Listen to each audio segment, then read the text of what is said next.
Il était une fois dans le monde complexe de la finance, un homme qui avait tout compris. À ma fille présente, le professeur Spot fait la lumière sur les marchés financiers. Aujourd'hui, nous partons à la découverte de deux grands modes d'organisation des marchés.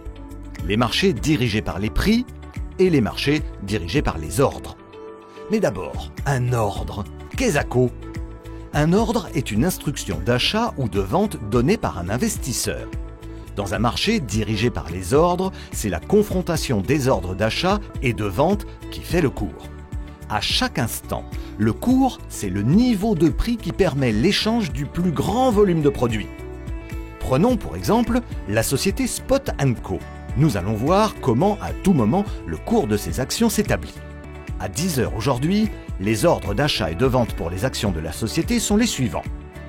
Les ordres d'achat au prix du marché seront d'abord exécutés face aux ordres de vente de 200 actions.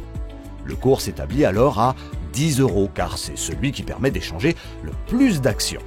Ensuite, plus aucune transaction ne peut avoir lieu tant qu'un ordre d'achat à 10 € n'apparaît pas ou qu'un ordre de vente à 9,90 € n'est proposé. Dans un marché par les ordres, la liquidité du marché n'est donc pas garantie. Elle est directement liée au volume des ordres d'achat et de vente présentés au même moment. On retrouve ce type d'organisation de marché par les ordres, notamment sur le marché secondaire des actions.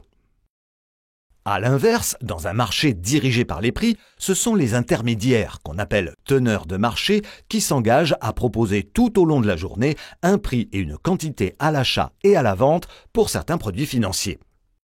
On parle alors de marché décentralisé. Chaque teneur de marché fixe ses propres conditions d'achat ou de vente et se rémunère sur l'écart entre le prix de vente et le prix d'achat.